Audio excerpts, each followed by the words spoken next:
Welcome, everybody. Thank you so much. I love seeing everybody introducing themselves in the chat. Thank you.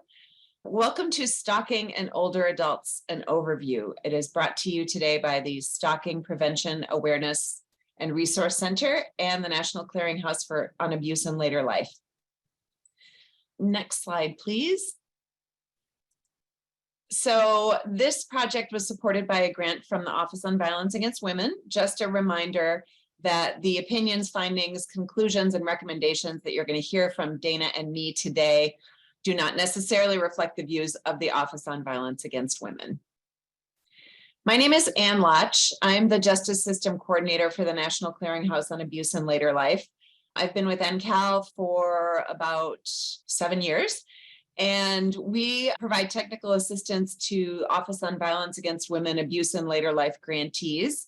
So we work at the intersection of domestic violence, sexual assault, and elder abuse.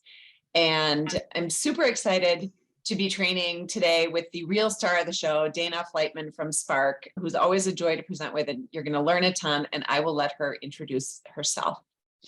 Hi, thanks so much everyone for joining. It's wonderful to see this turnout, and it's always a joy to co-present with Ann. I always really look forward to it and all the expertise that she brings. So I am the Training and Awareness Specialist at Spark, the Stalking Prevention Awareness and Resource Center, which is a project of Equitas, as well as the technical assistance provider on stalking. And so it's our job to get folks talking stalking, incorporating stalking into their response, etc.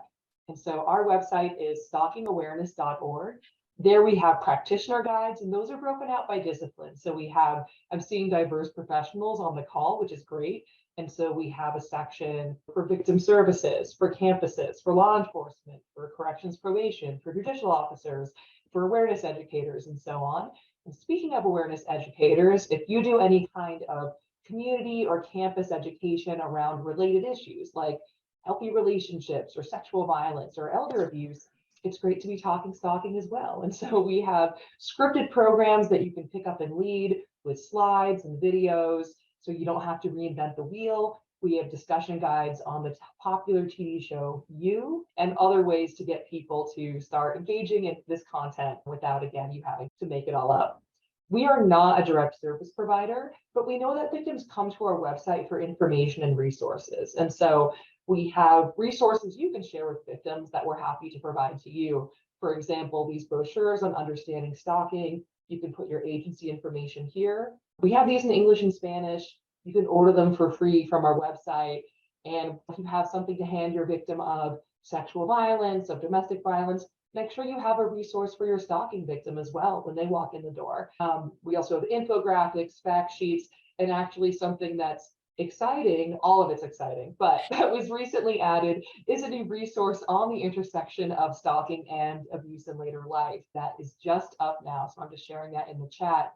So when you want to reminisce about this webinar and share it with everybody else, in addition to listening again, you can follow along with that guidance. We also have recorded webinars and we're called Spark, so I got us to call it the Sparchives. So that was like the pinnacle of my career. So you can check us out on the Sparchives, and we're on social media. Our handle on there is at Follow Us Legally. If you get our 6 sense of humor at Spark, we will not prosecute. We will not be scared. We want you to follow us. It is consensual. Especially this month, as you may know, is National Stalking Awareness Month. So if ever 'twas a time to raise awareness about stalking, it's now, though of course it's always Stalking Awareness Month to me.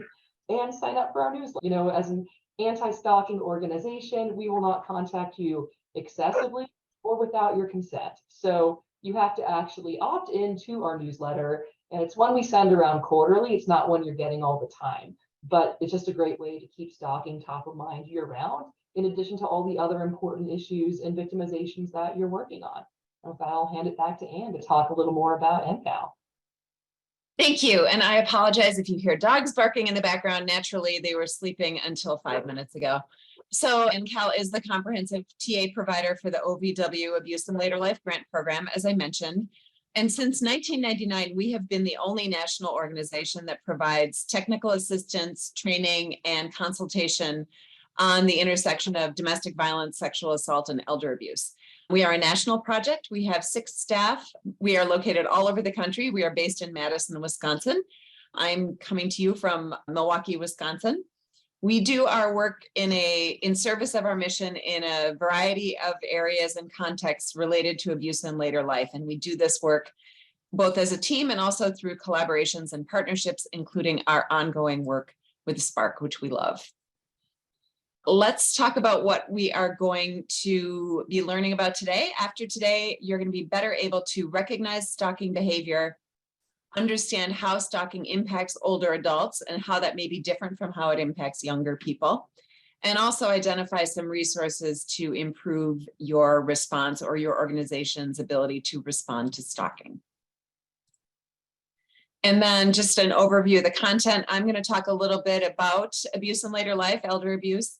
We'll get into what defines stalking. It may be maybe what you think it is, or it may be a little bit more nuanced than what you're thinking when you think of stalking. Certainly more nuanced than what we see in the media. Implications for stalking and how to respond to it and what that means, and then some resources. So let's begin with just talking generally about elder abuse. The definition that we're going to use for purposes of this presentation comes from the Elder Justice Roadmap, which was a product of the field that was published in 2014. And that definition is that elder abuse is the physical, sexual, or psychological abuse, as well as neglect, abandonment, and financial exploitation of an older person by another entity that occurs in any setting, and that it's either in a relationship where there would be an expectation of trust, or when an older person is targeted based on age or disability. So what are the really important components of that definition are, first, that it occurs in any setting. Most elder abuse, most abuse in later life happens in the community, in private homes, because that is where most older people live. Often when I tell people what I do for a living, they go right to nursing home neglect. And they're like, oh yeah, nursing homes are the worst. And then I tell them that only 4% of older adults actually live in nursing home settings. The vast majority of abuse happens in the community, can certainly happen in facilities as well, and it does. Then the other key part of this definition is that expectation of trust. So for purposes of our work, and also for this presentation, we're not talking about stranger scams. We're not talking about the guy who calls your mom every day to talk about her car warranty, things like that. We're talking about trusting relationships, familial relationships, intimate partner relationships, caregiver relationships, friends, that sort of thing. Or also when an older person is targeted based on the fact that they are an older individual. So just to give you some context for our discussion today. How often are people abused and what does that look like? We know that 1 in 10 community residing older adults reported in one study having experienced abuse in the last year. Now, to me, that number is striking because it only includes people who had the economic, physical, and psychological resources to report that abuse. Obviously, the study didn't interview everybody. There are many reasons, which we could go into for a whole nother webinar, about why people don't disclose. But the fact that somebody is able to disclose abuse already puts them in a category by themselves. So we expect that 1 in 10 number is much, much higher. This statistic does not include older adults that are living in residential facilities. These are community residing older adults. And those populations may actually, according to some research, be the most vulnerable of the older population. It also does not include the huge numbers of people that we know are not willing or able to report abuse. I can send out any of these citations for some of the stats that we'll be citing today after the webinar if you are interested. Next slide, please. So this is our famous iceberg slide that if you've been at any NCAL presentation, you have seen this before. This second statistic is what we learned from the great folks at Lifespan in Rochester. I don't know if there's anyone from Lifespan on the call today, but we love you guys. And also from what we know anecdotally through our work at NCAL. Elder abuse is significantly underreported. We have no way of knowing for sure how many cases of elder abuse go undetected. This 2011 Lifespan study found that in New York State, for every 1 case of elder abuse, including stalking, that came to the attention of a responsible entity, another 24 cases never came to light. So that's pretty extraordinary. What this indicates is, again, a significant underestimation of the scope and scale of the issue. It also indicates the importance of being able to work effectively with older victims so that they are aware that there are places that they can report, then that there are resources that are available to support them in ways that may be unique to them. So it really highlights the importance for us as service providers and advocates of creating welcoming and accessible systems and responses that allow older victims the possibility of access to healing and to justice. So we are next going to talk about, we're going to look at a video, and you may have seen this before. I think it's a little bit of an older video. It's about 5 minutes long, but it really hits a lot of excellent points about stalking crimes and their impact on the victim, particularly when that victim seeks assistance. We can go ahead and start that video. Over the course of 9 months, 86-year-old Velva Norenberg was stalked, but local law enforcement was not able to identify a pattern of stalking. My house has been robbed and robbed. My things have been taken and moved, and he seemed to enjoy being in my house when I was there. He used his trusty screwdriver and pried out the lock. My back door looks like a beaver had chewed it. After he quit breaking in, he'd just come in the yard and watch me through the window, maybe rattle a doorknob before he left to let me know he was there. Until the last time he broke in, he tapped on the glass. Law enforcement repeatedly responded to Velva's home for the robberies, but the items stolen were of little value. Panty girdles, hand lotion. First he started in on the pantyhose and panty girdles. He took 3 panty girdles, and I'd say at least 15 or 20 pair of pantyhose. That nothing of value was taken from Velva's house, that windows weren't broken, although the door jambs were just chewed up by the screwdriver. I think there was a discounting the impact of the crime, and Velva was very calm, and I think that her behavior was a bit different from what people expect from victims. It's easy to not take it seriously, to say, oh, it's just pantyhose, it's a sort of a silly thing. The items taken were sexual in nature, and let's face it, we have a whole history of believing that the peeping Tom is something almost to be laughed at. The phone calls Velva received, sometimes 10 or more in one day, were of a sexual nature as well. He was always so in love with me, he was coming over. Now, I definitely am not in love with some young man. I don't care how much he loves me. I didn't love him or had any intention of having anything to do with him. And I told him. But he would call, oh, lady, you've got the most beautiful body. I think her home became a far less safe place for her.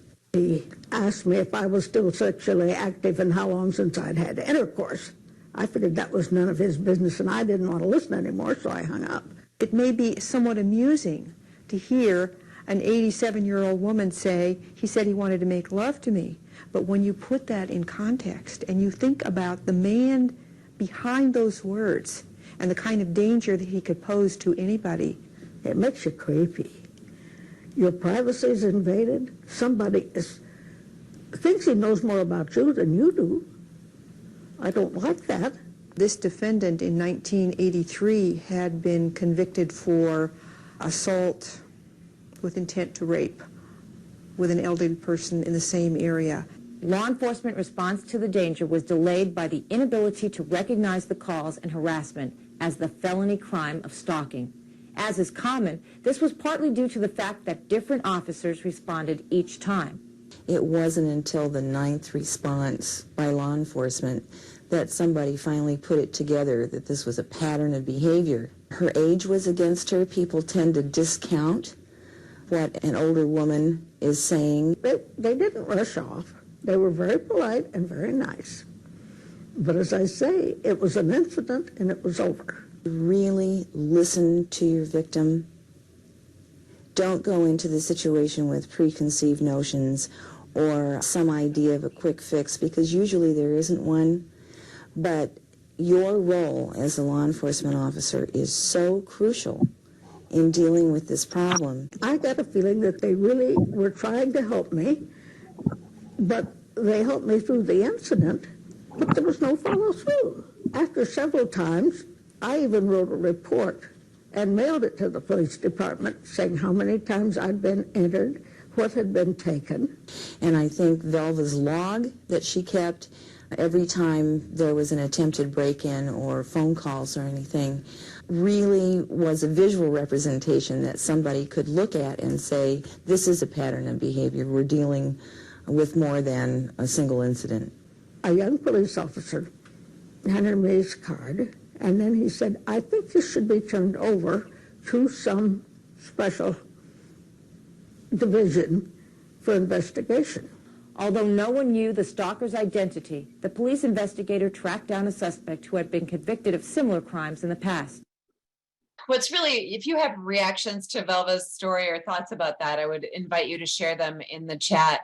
What really stands out for me is, I guess that for 9 months she was stalked, but law enforcement was, quote, not able to identify a pattern of stalking, even though she had documented things so well and had kept records and reported that things were stolen and moved, and the fact that he was in the house while she was there, just the notion that it took so long for her to actually be heard and have a good response. The robberies were discounted because the items stolen were of little value. She wasn't physically harmed. And like they mentioned in the video, the notion of a peeping Tom, just the fact that we give it that funny name makes it seem like it's a funny thing. And so lots to unpack here. Somebody else mentioned, let me just get to the chat here.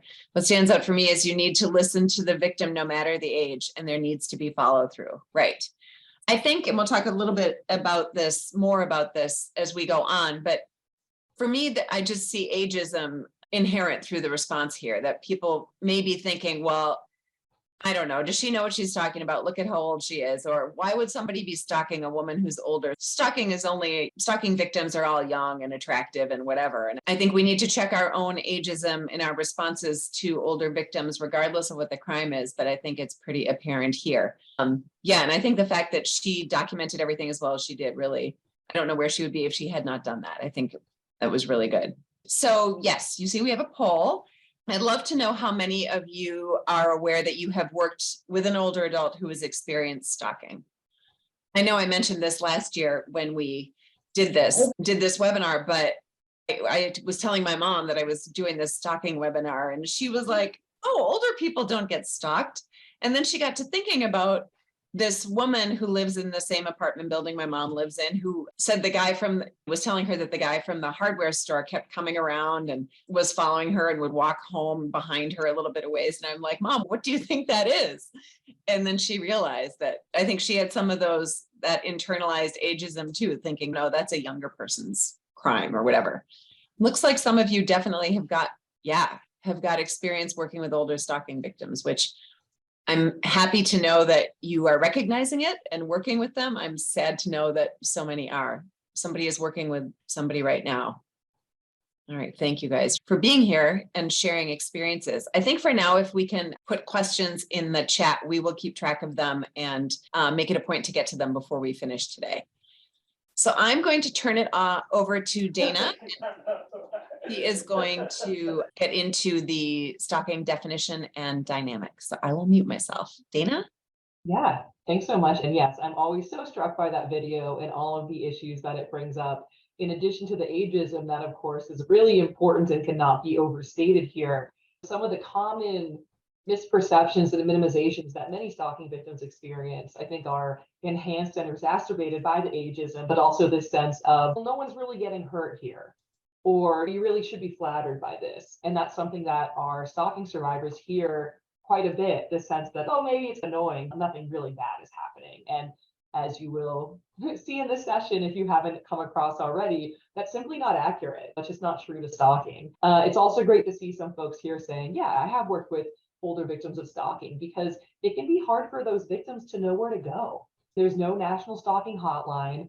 There are few, if any, standalone stalking resource centers, right? Most of our services for stalking victims come through domestic violence services or sexual assault services. And so often these victims just don't know where to go. And so I'm glad that y'all are flagging some of them and getting some of them the help that they need. All right, stalking. What exactly is it and why should we care? Stalking is a really important thing to understand. It is criminal, it is traumatic, and it is dangerous. And we also want to remember that there are 4 major crimes under the Violence Against Women Act. It's domestic violence, sexual assault, dating violence, and stalking. But it's always and stalking. Like we almost call their website andstalking.org, because so often it's an afterthought in our field because we're working primarily with these other victimizations and are being tasked to add this on. And it's burdensome to ask folks who are already really busy with those other victimizations to add more on. But like I just said, there's really nowhere else for these survivors to go. And so our job at SMARC is to make it, I won't say easy, but as easy as possible to integrate a stalking response into the critical work that you're already doing. And again, stalking, criminal, traumatic, dangerous. Stalking is criminal. It's a crime at the federal level in all 50 states, as well as US territories. It's a crime on tribal lands and in the military justice system. It might be a misdemeanor or a felony, depending on the jurisdiction and the situation, but it is a crime across the board. A lot of folks don't realize that stalking is actually criminal. And so, sure, a lot goes into a victim's decision to engage with law enforcement or not, but a lot of them don't even realize they could, or that's an option, because they're, oh, should I call the police because someone's driving by my home or ringing my doorbell or texting me? And sure, again, a lot goes into that decision. Quite a few aren't sure where to go or that they even could get that kind of a response. And it is traumatic. So many stalking victims experience mental health issues that can be short-term to lifelong, particularly post-traumatic stress disorder, anxiety, and depression. And if you think about what we call that anticipatory fear, that sense of waiting for the other shoe to drop, and maybe you've experienced that in your life. Maybe you've been waiting for an important call from the hospital or something like that, and you're in this sort of heightened state where anything could happen and it could be good or it could be bad. We have stalking survivors feel like that sometimes for years. And so you can imagine the kind of stress that creates and the kind of hypervigilance that results that, again, can be short-term to lifelong. Many stalking victims lose time from work. 1 in 8 lose some time. About half of those lose 5 days or more. And stalking victims are typically not a protected class of worker. And so there's often it's varies state to state, but there's often no recourse for those victims if they do go to their supervisor and say, hey, here's what's going on. Could I switch shifts or not answer the front desk phone? They can be accommodated, or the supervisor can say, that's annoying, you're fired. And they typically won't have recourse. So we see victims losing their employment because of that, as well as, of course, interference from the stalker, right? Slash my tires, I can't get to work. They're parked outside the restaurant. I'm not going to go in and work my shift. And quite a few relocate. So this really shocked me when I learned this, that 1 in 7 stalking victims move. So think how annoying it is to move when you want to move, right? Even if you're excited about moving and it's a positive development in your life, it's still stressful, it's expensive. It's not something you do because someone's annoying you, right? We have 1 in 7 stalking victims relocating to get away from these offenders, which I think helps to illustrate how consuming and traumatic this can be. And stalking is dangerous. It often co-occurs with physical assault and sexual violence, including but not limited to rape. 1 in 5 stalkers use weapons to threaten or to directly harm their victims. And in 76% of intimate partner femicides, so that's murder of a female partner by a male partner, in 76% of completed and 85% of attempted, there was stalking the year prior to that murder or attempted murder.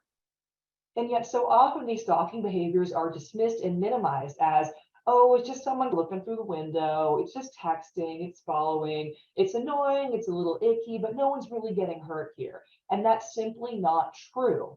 In fact, this wonderful researcher we work with, Patrick Brady, went so far as to say that stalking is homicide in slow motion. These behaviors and tactics adding up and escalating over time, not always right in a straight line, right? There might be periods of dormancy. There might be, oh, they were in person and now they're emailing, maybe they're backing off, but now they're back doing something else and overall escalating. Now, I'm not saying that every stalking case escalates to the point of homicide or extreme violence, right? That's not accurate. What I am saying is that every week I read cases of homicide, attempted homicide, violence, attempted violence. And at that point, responders are looking backwards and saying, oh, look, there's this whole history of stalking victimization. Often that was reported to multiple sources, but was not dealt with the urgency that it required. In fact, the most common use of the criminal justice system prior to intimate partner homicide is reporting partner stalking. So we have these opportunities for intervention, but so often they're missed. And we don't want to do that, right? We don't want to wait for violence and then look backwards and say, oh, turns out there was stalking all along, right? No, we want to identify the stalking while it's going on, for the traumatic victimization it is in its own right, as well as to help prevent some of these other harms. And stalking is one of the few victimizations that can help us do that, right? It's one of the few crimes where early identification and intervention can help prevent trauma, violence, and possibly even homicide. But it's quite underreported. So similar to elder abuse more generally, as well as domestic violence, sexual violence, most victims do not report, right? And so it depends what study you look at. It certainly seems like fewer than a third of stalking victims are reporting to law enforcement, and even fewer than that are seeking victim services, right? And so it's quite underreported, and I'll hand it back to Anne to talk about why that might be. All right, thank you, Dana. Less than half of stalking victims report to the police or to anybody at all. Why might that be? I think first I'd like to get your impressions. If you want to drop your ideas in the chat, what barriers might they face to reporting, or what other reasons might they be reluctant to report what's going on? And I'll give you guys a few seconds to answer. Embarrassment, stigma. You guys are such rock stars. Fear that they won't be believed. They may think it's not an emergency. Maybe they're not even recognizing the behavior as stalking, right? They may not want to waste resources. I think that's really a good observation. They may think this is not serious. I'm really not in danger. Somebody else needs help more than I do. Shame, they might be don't want to call 911. People have a plethora of reasons for not wanting to call 911. If it is a family member or someone that they know or knew or once cared about, that could be a barrier for them. They may not want to see that person get in trouble, maybe afraid they're not being taken seriously, not sure if what's happening is a crime, right? Fear of being taken from home. I think what you guys are citing are reasons that older adults often don't report multiple kinds of abuse, right? But some of these are especially appropriate when we're talking about stalking. Fear of harm. If they do report, is there going to be retaliation? Is the stalker going to respond in a way that is violent? Because it is so minimized, they think it's their own fault. You guys are doing my job for me here. Health, yes, health services that are available are really geared towards people experiencing intimate partner violence. And if that's not the bucket that this falls into, they may think it isn't worth it. Self-doubt. All right, you guys have this. Excellent ideas. I'll keep an eye. Fear of institutionalization, huge. May feel that they can handle it on their own. All right, let's go to the next slide and look at what the research is telling us. We do know that 42% of stalking victims overall felt that what was happening to them was not important enough to report. And where Dana talked about this being the kind of crime where, when something violent or some traumatic event does happen, oftentimes it is identified in hindsight, right? You look back and think, oh, they were being stalked that whole time. So some of those behaviors that they may discount as just somebody being weird or being persistent or being whatever is actually stalking. Sadly, 42% thought it wasn't important enough to report. Another large group, 40%, dealt with it another way. Maybe they changed the way that they changed their routes that they took to go certain places, changed their phone number, got rid of an email account, thought they handled it some other way. 33% thought the police would not do anything, so they wouldn't bother to report. 19% had experiences where the police straight up would not help, didn't take it seriously either, so they didn't want to report it again. And then 8%, so not an insignificant number, feared the offender, feared retaliation if they were to report this. So I think you identified most of these and some more in your responses. Let's talk about victim services. 16% of stalking victims did seek assistance from victim services, but nearly 1 in 4 who sought those did not receive any. And I think, again, this is a reminder for us to take a look at the way that we provide services and to think, are we really in tune with what stalking means and what it looks like and how it impacts individuals so that we can tailor our services to best respond to older people who are being stalked, because we know it happens. But I think that often we don't see it for all the reasons that we've already mentioned here. So this is, and we're going to say this over and over during this presentation, this is a really good opportunity to take a look at the services you and your organization are providing and thinking, do we take this seriously? Do we understand what the signs are? Do we know how it affects people? And are we positioned to respond effectively? And I'll just add too, we have a checklist with questions that are very practical of that nature. If you want to be the most popular person at your next staff meeting with questions with it, hey, is the word stalking on our website? Do we have a stalking brochure to hand to people if we have one on domestic and sexual violence? Do we participate in Stalking Awareness Month the same way that we would, or at the same level we would for domestic violence or sexual assault? So some of the things are pretty low-hanging fruit, and some of them are a little bit more involved. Are all our staff trained on stalking? Are they aware that there is a risk assessment specific to stalking that they might utilize? Do we get that ongoing training? Do we know about the closest thing to a stalking hotline, which is Victim Connect? I can share that in the chat, but I think to me, it's really telling that, yeah, we definitely want more victims coming through the door, but even when they do, quite a few are not getting what they need. And we want to make sure that we're letting them know where to go, that yes, this is the right place, and that when they arrive, we really have everything that they need to best navigate the situation. Excellent. Yeah, thank you. I will turn it back over to you, Dana.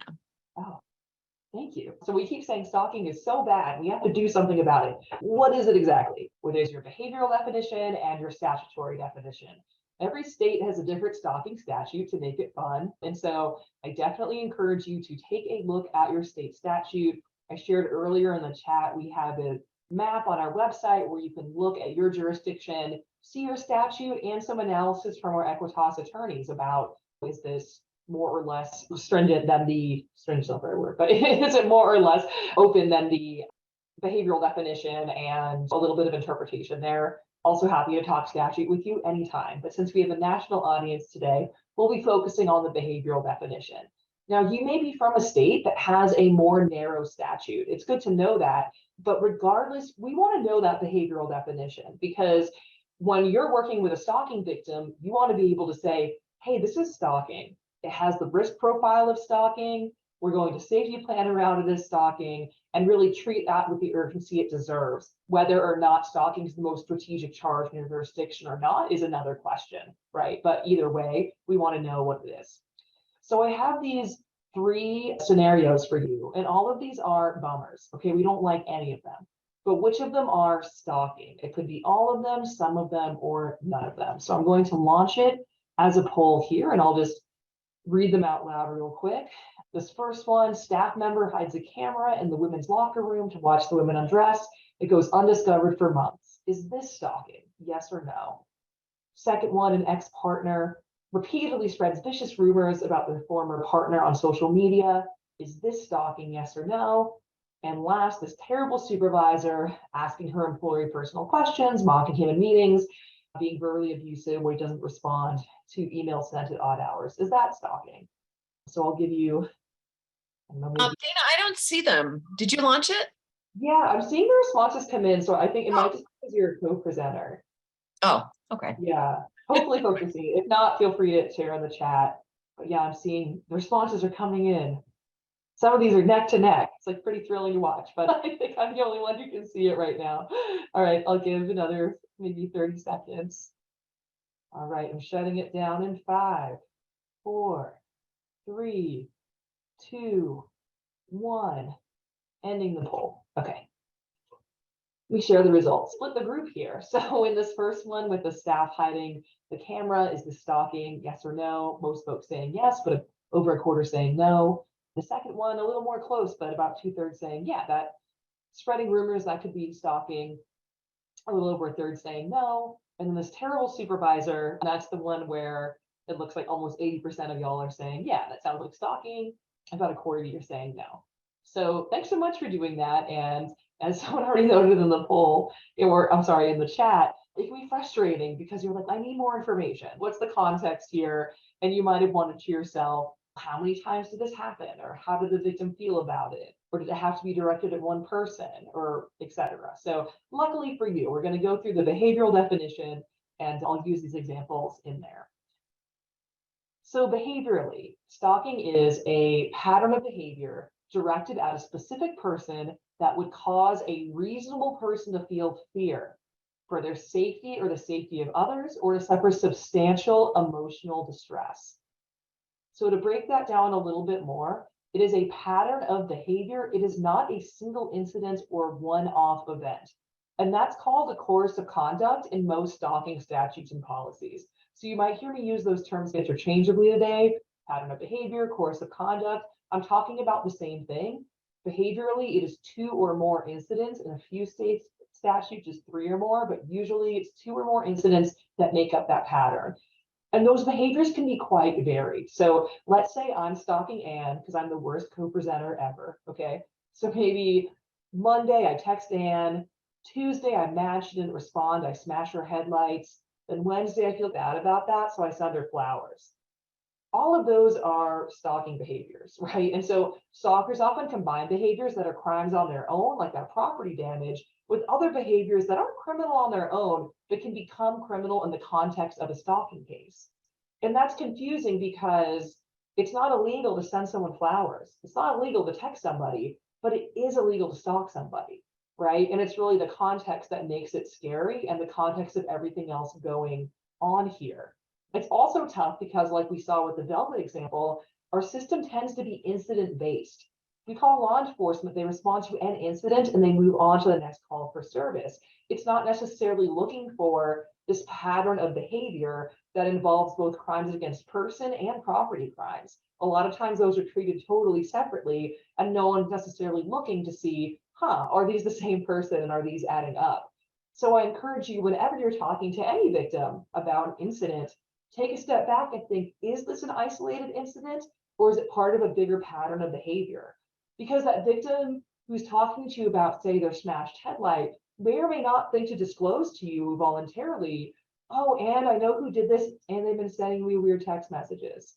And I've been getting those gifts in the mail lately. I think it's them, because that's not relevant to what we're talking about, but it needs to be, right? Because we want to know, is this isolated? Is it part of a bigger pattern of behavior?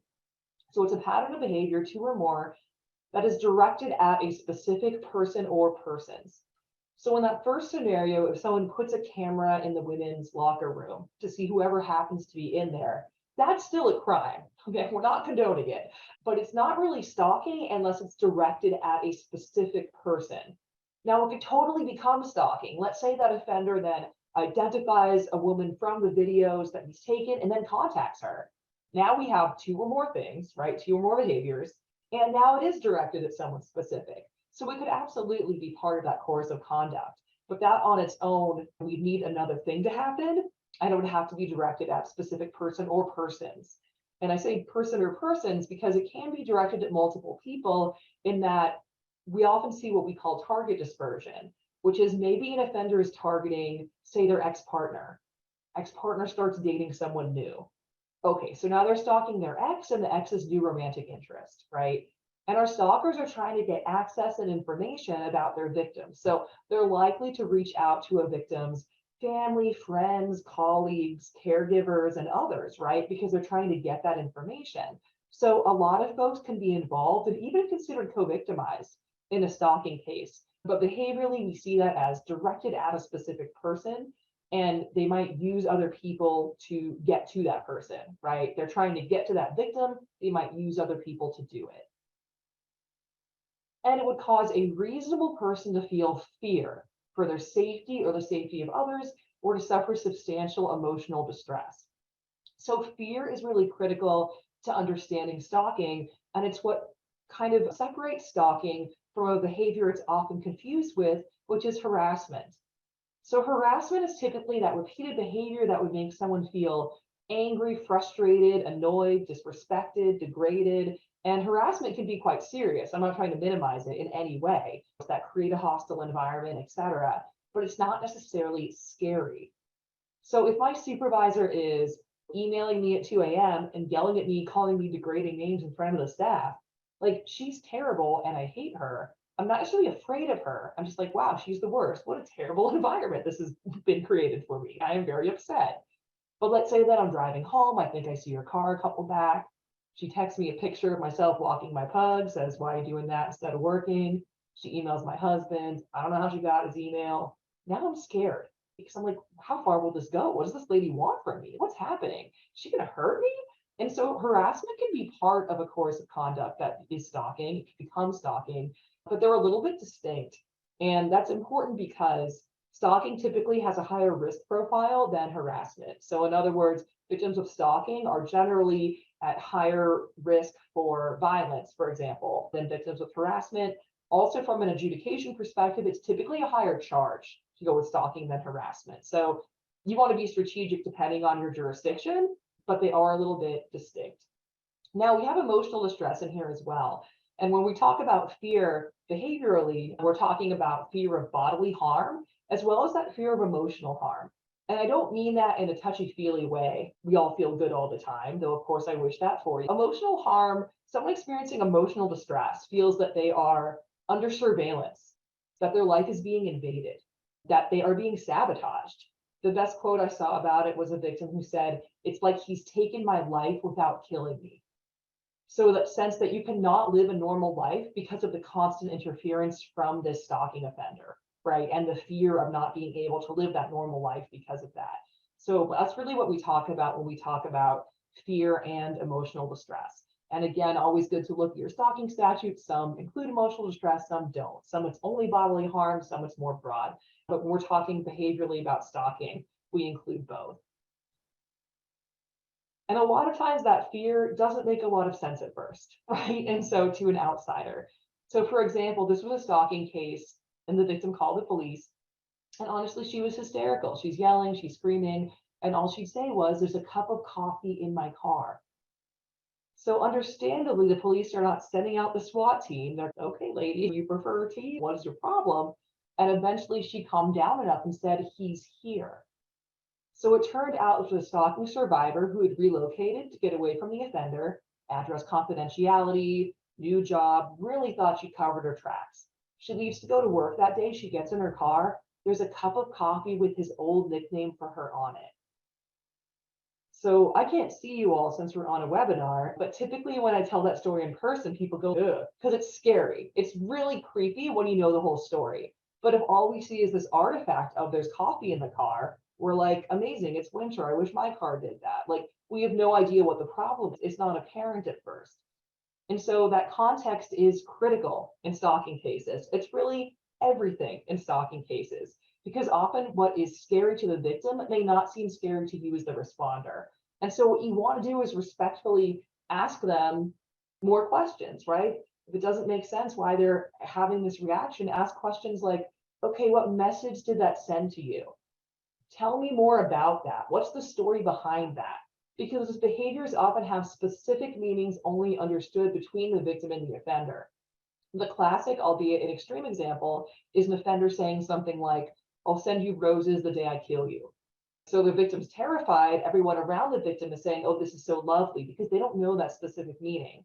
So it's context that makes stalking scary, and it's context that makes stalking, because it's the context of what else is going on, how are these behaviors adding up? And while it's not generally illegal to send someone flowers, it is generally illegal to threaten to kill somebody, right? So when one means the other, we have to dig a little bit and explain more what's going on to best assist that victim or survivor. But is it fear? We saw in that Velva video, they're saying she acted really calm. That's not how people expected a victim to act. So as you already know from your work with victims of different kinds of crimes and victimizations, you do have some victims who appear very afraid, who are shaking, who are crying, who seem really scared. But we know that victims respond to trauma differently. You might have some who have no affect at all, or seem really angry, who are laughing about the whole thing, right? It doesn't mean that it's not fear and that it's not stalking. We also just, as a culture, don't necessarily love to lead with, I feel afraid, right? We're more likely to say, I'm concerned, I'm worried, I'm frustrated, I'm annoyed, right? Rather than I'm feeling scared right now, right? There might be other things we say to mask that or tamper that down a little bit. And most victims are not going to use the word stalking or fear.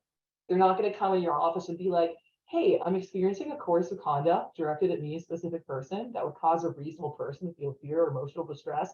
I believe we call that stalking victimization behaviorally. If they do say that, please call me.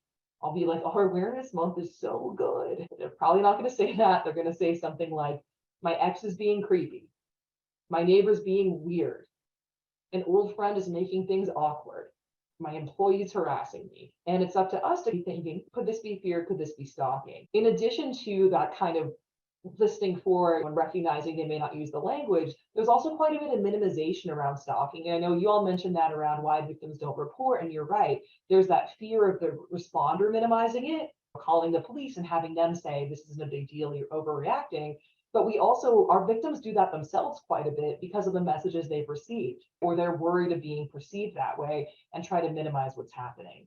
So for example, we've had, like, this officer shared the story with me. They were the regular point of contact for a stalking victim, and the victim was in a really good mood. So they called to check in and they said, today's a great day. He's only driven by my house 10 times. And the officers, what do you mean it's a great day? It's 9 a.m. That's ridiculous. And the victim was like, oh, but by this time, usually he's driven by like 25 times. So I think it's going to be a low-key day. So it's not that this victim's unreasonable, right? But she is responding to repeated trauma by normalizing what to most of us would be really scary. And that's where behaviorally that reasonable person standard is helpful, because if you are a victim saying, oh no, it's fine that they are in all my devices and see everything I do and follow me everywhere, as long as they don't bother my kids, right? You take a step back and be like, is it fine? Would a reasonable person think that's fine? And still be thinking about, let's learn more about this case, and is this potentially stalking?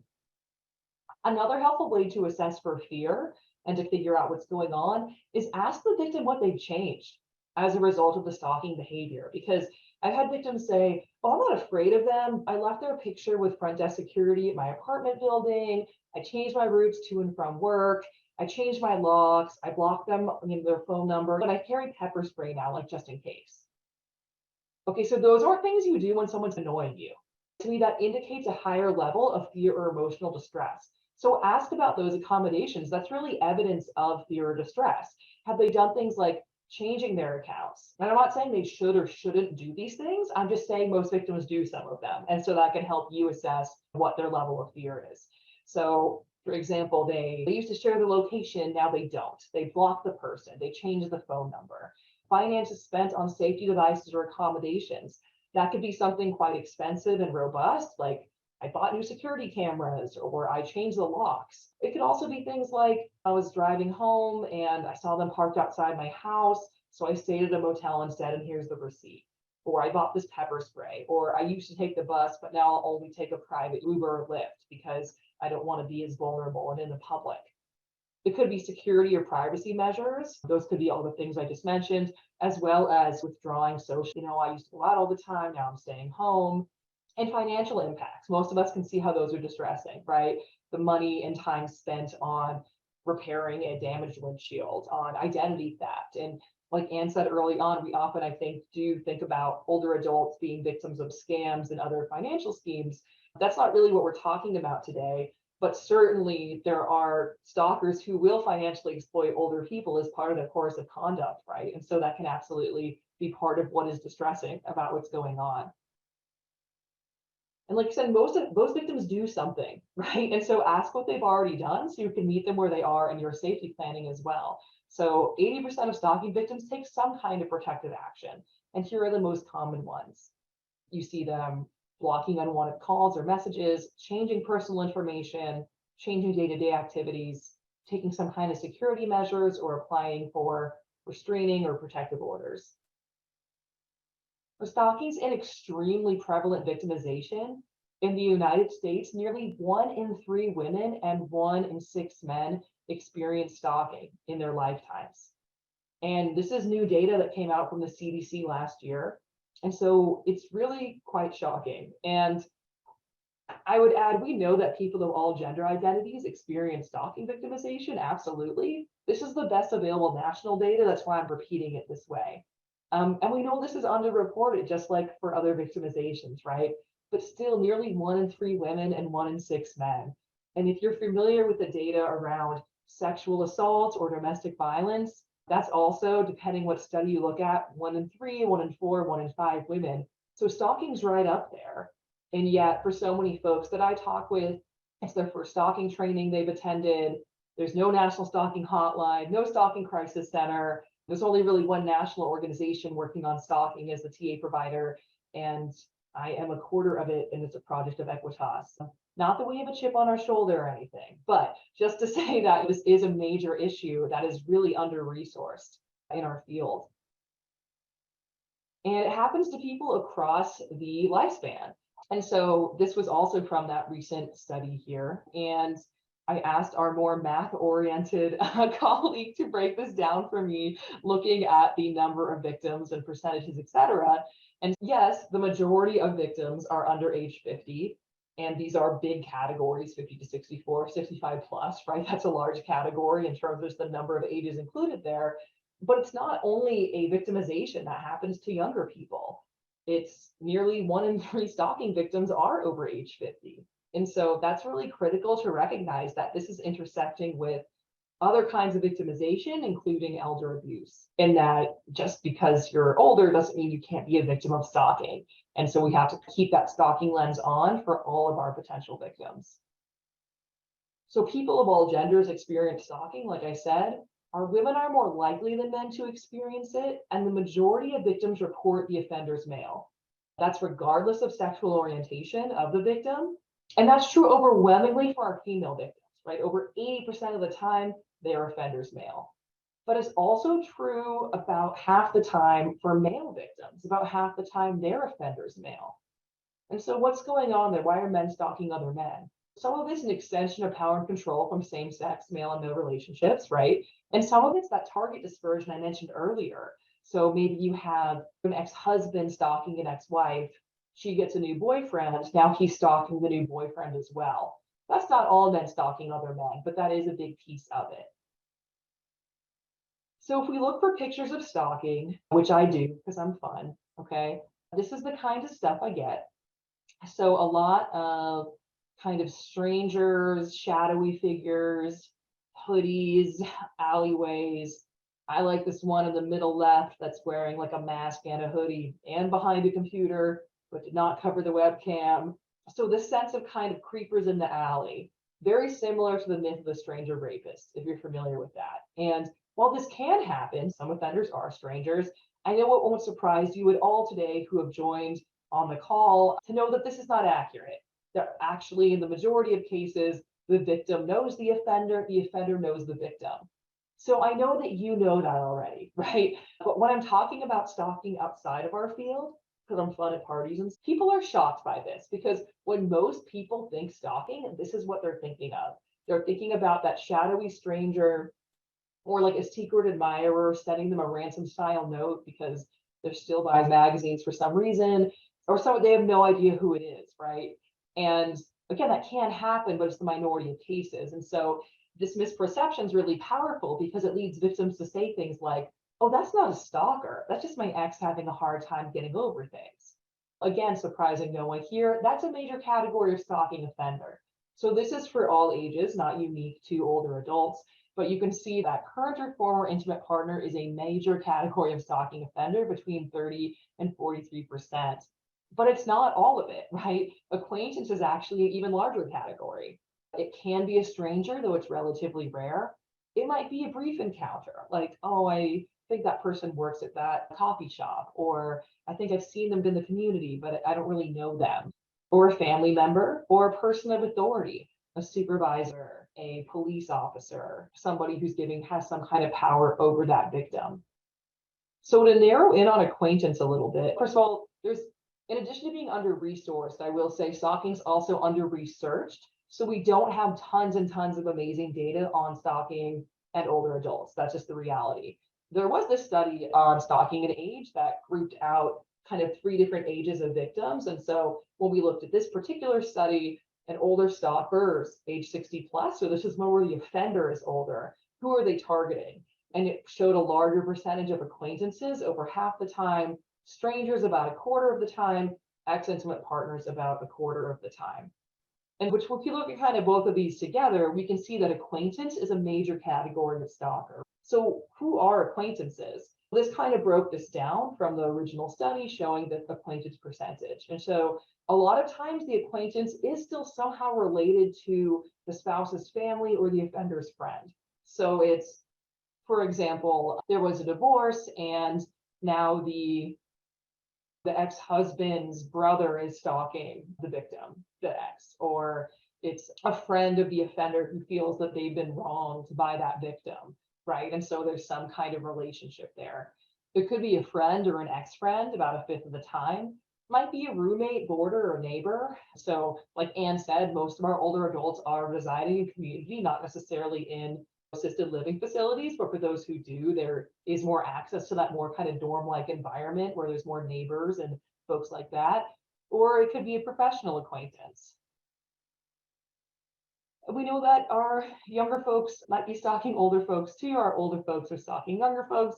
And really there's a diversity of relationships here. And so these are just a few sort of ripped from the headlines pieces here that she got a ride, this woman got a ride from a stranger and then stalked him. We see these daily loan requests that became a stalking case.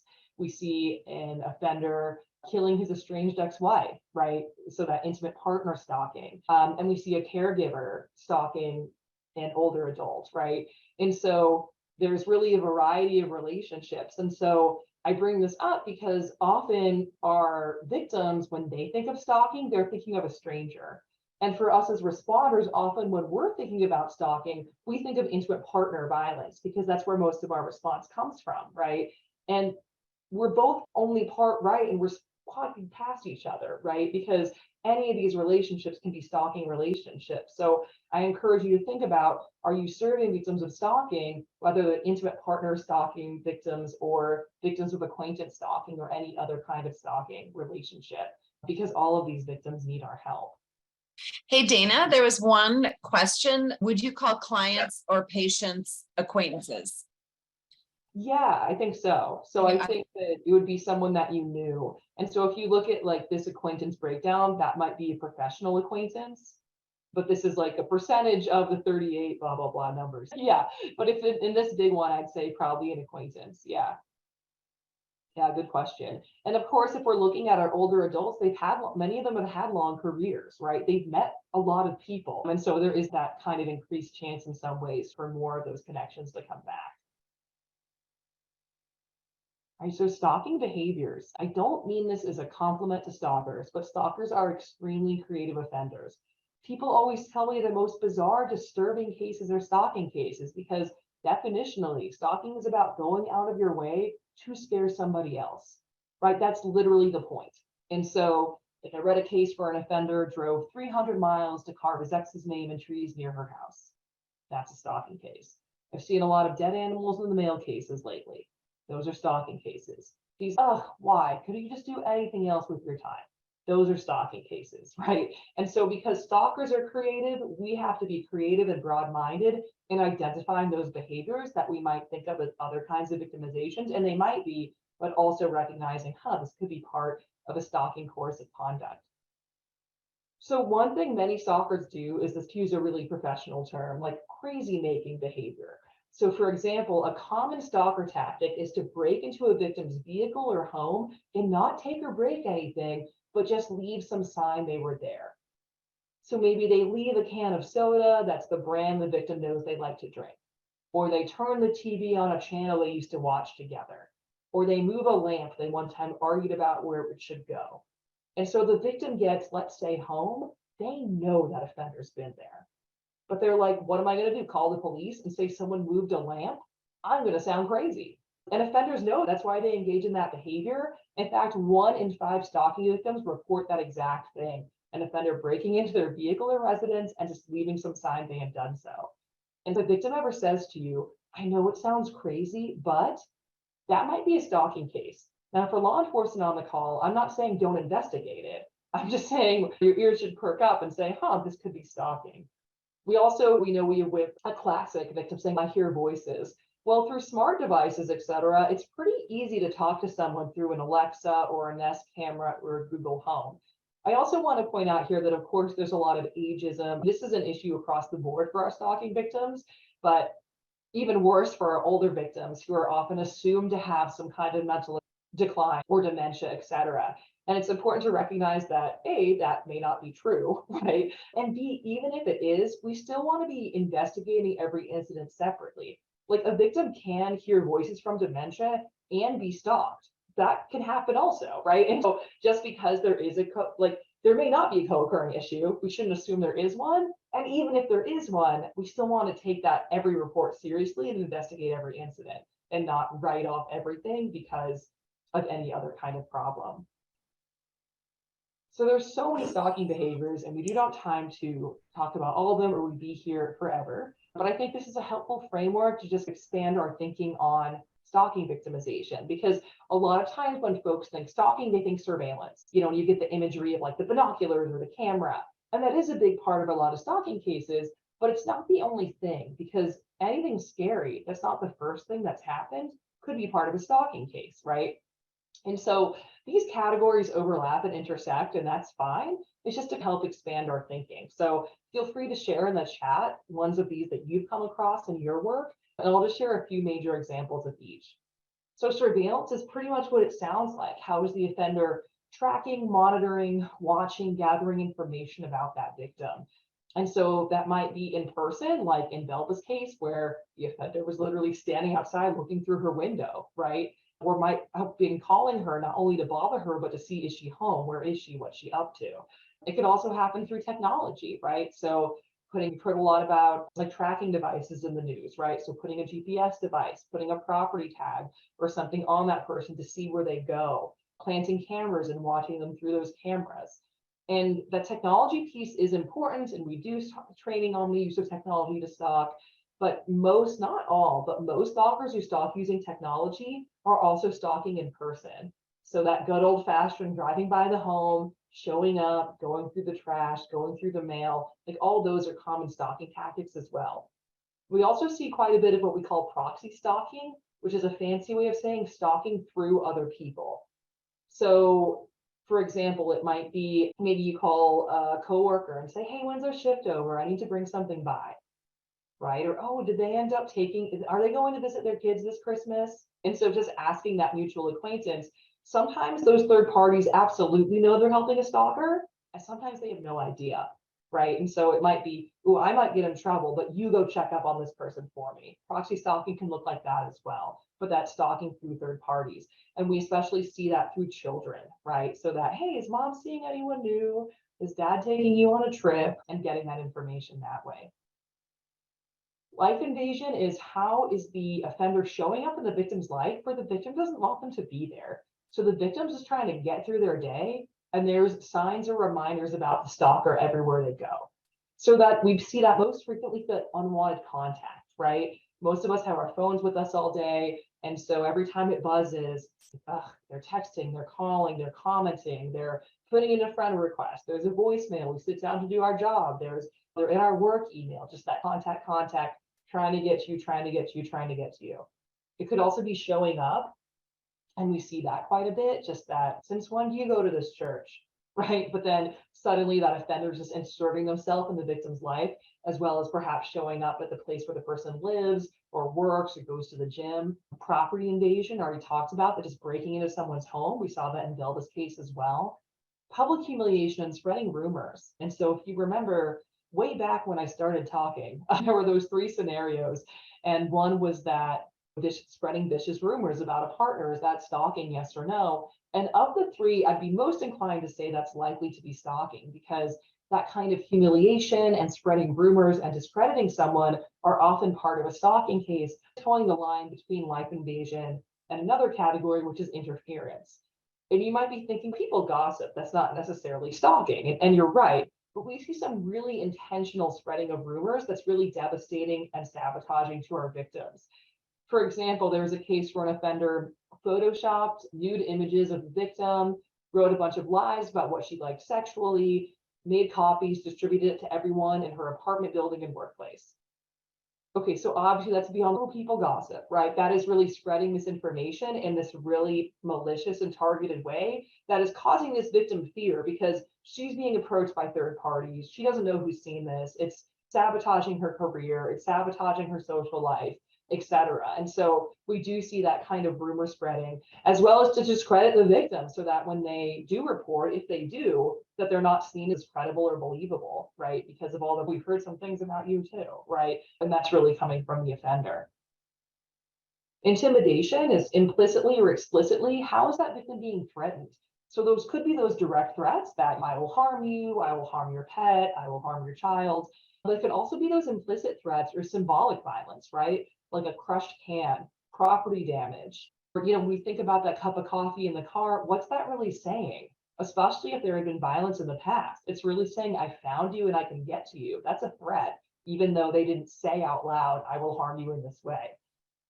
We also see symbolic violence, for example, a case where an offender would break into the victim's residence and kept cutting her underwear, right? So this kind of disturbing sexual, kind of symbolic sexual violence, that's quite intimidating. Forced confrontations, like you're just outside. I don't want to go and get in my car because I will have to get past them. Threats to harm oneself, that's really scary to a victim, or threats about harming others. And so many victims say, hey, when it was just me, it was fine. But now that they're talking to my children, my friends, my colleagues, like it's really not okay. And interference through sabotage or attack. That could be financial or work sabotage, getting somebody's password and then meddling in their finances, spreading rumors about them again. It could be keeping them from leaving, road rage, so like tailgating them, and that's really dangerous, harming others close to the victim. Of course, property damage, very tangible interference, right? They slash my tire, I can't get to work, that interferes with my day, or actual physical or sexual attack that then needs to be cared for. So again, these overlap and intersect, and that's fine. But I think it's important to expand our thinking beyond surveillance, and that anything that's scary could be part of the stalking case. And so make sure you're asking about all of these behaviors when you're screening for stalking. So here, because typically if you ask a victim, are you experiencing stalking? They're likely to be like, oh no, it's not stalking. But if you break it down into these smaller categories, well, have they ever tracked, followed, or monitored you? Have they invaded your life or privacy? So ask about these. You're likely to get more information. And if they say yes, ask, okay, how did we feel about it? Why were you afraid or concerned for your safety or the safety of others? What accommodations have you made, if you've made any? And were you worried about financial or social impact? So getting that bodily harm fear as well as that emotional distress. If you love those questions, you'll really love this next thing, which is risk assessment specific to stalking that I truly cannot recommend highly enough. It's at coercivecontrol.org, and it basically just asks a whole bunch of questions about, hey, has this happened? Has that happened? How frequently? What's going on? It evaluates 14 risk profile questions, 14 elements of risk, and then it will create a risk profile saying, okay, you have a low, medium, high risk based on the information. You might use other assessments right now, like Mosaic or the Lab, and those are great, but they don't really account for as many stalking behaviors, right? And so here's an example. I know this is really tiny here, but this is what it gives you. It gives you this narrative that really succinctly breaks out, here's what's going on, helps victims tell the story, helps make sure we're getting the whole course of conduct, as well as assessing risk. We have a recorded webinar going through it with a sample case.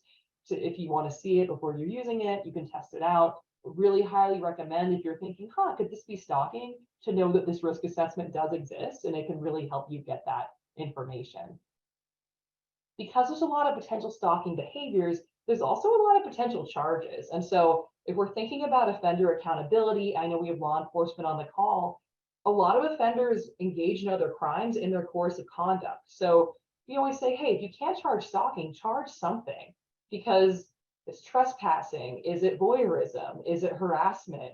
Is it non-consensual image distribution? Is it witness intimidation, right? All of these are crimes. And check your criminal code. Like, I just did a couple trainings in Virginia. My favorite charge there is a misdemeanor that I'm paraphrasing, but it's something like causing a phone or pager to ring with the intent to annoy.